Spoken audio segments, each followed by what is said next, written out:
এই চিত্রকর্মের শিল্পী অভিশঙ্কর রায় সাম্প্রতিক সময়ে দুর্দান্ত সব ইমাজিনারি রিয়েলিস্টিক কাজ করে নজর কেড়েছেন শিল্প বোদ্ধাদের। আসুন জেনে নেই এই শিল্পীর শিল্প ভুবনটাকে।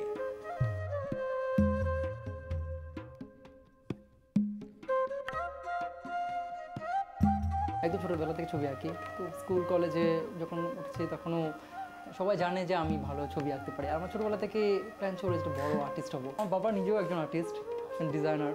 তো ছোটোবেলা থেকে দেখি তার কাজ করতে দেখেছি, কাজ থেকে দেখেছি। তো এটা একটা বড় একটা ইন্সপায়ার। ফ্যামিলি আমাকে খুব বেশি কিন্তু ইন্সপায়ার করেছে, হ্যাঁ তুমি করো, করে যাও। তো এটা কিন্তু খুব দরকার একটা শিল্পী হওয়ার পিছনে, কারণ এটা যদি না থাকে না তাহলে খুবই একটা সময় খুব হতাশ হয়ে যায় যে আসলে কী করবো।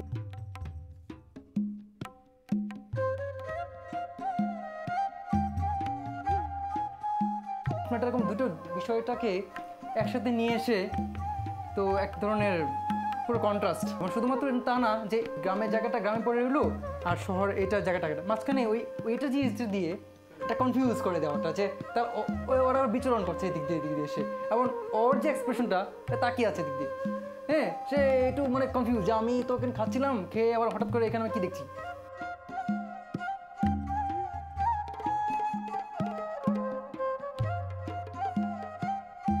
মানে রিয়েলিজম সবসময় থাকবে, এটা কখনো যাবে না, যে কখনো না যে অ্যাবস্ট্রাক্ট চলে আসছে বলে রিয়েলিজম থাকবে না, রিয়েলিজম থাকবে। কিন্তু আসলে কি যে আর্টিস্ট কী করে তার সময়টাকে ধরে রাখে।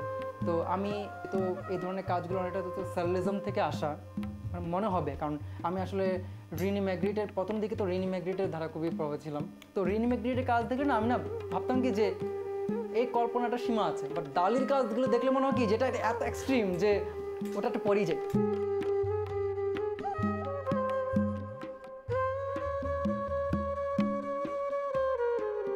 ফার্স্ট ম্যাগরিটের কাজ দ্বারা খুব প্রভাবিত হলাম, দেখলাম। তারপরে মার্ক তেনজির কাজগুলো দেখে মনে হলো যে না এটা খুব কনসেপচুয়াল কাজগুলো, রিয়েলিস্টিকের মধ্যেই সে আছে, তার কোনো ফর্ম ভাঙা নেই, কিন্তু তার মধ্যে একটা মেসেজ এক ধরনের যে বিষয়গুলো পাই সত্যি এগুলো খুবই মানে ইন্টারেস্টিং। তো এগুলো তো এরপরে যে এই অনুপ্রেরণাগুলো কিন্তু আমার কাজের দিকে সামনের দিকেও যাবে।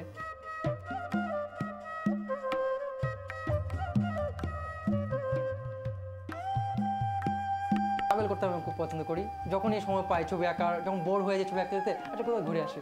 তো যতটুকু মানে এটা হয়, তো ট্রাভেলটা যদি খুব পছন্দ করি যার জন্য ছবিতে এটা আনতে পারছি। যদি কোনো একটা বিকালবেলা এসে তখন মনে হলো যে হঠাৎ করে আমি আবার এসে ওই কমপ্লেক্স একটা লাইফে আবার এসে আবার জমে যাচ্ছি, আবার বিরক্ত হয়ে যাচ্ছি, ঠিক আছে ওই যে একটা বিশাল স্পেস, ওই যে মাউন্টেন, ওই যে ঘুরে আসাটা, ওই সময়টার একটা সময়, ঠিক ওই সময়টাই এটাই মনে হয় যে ঠিক ওই সময়টাই আমরা রেমিনিসেন্স করছি। জাস্ট এই কাজের ওই ভাবনাটাই হলো গিয়ে ওটা।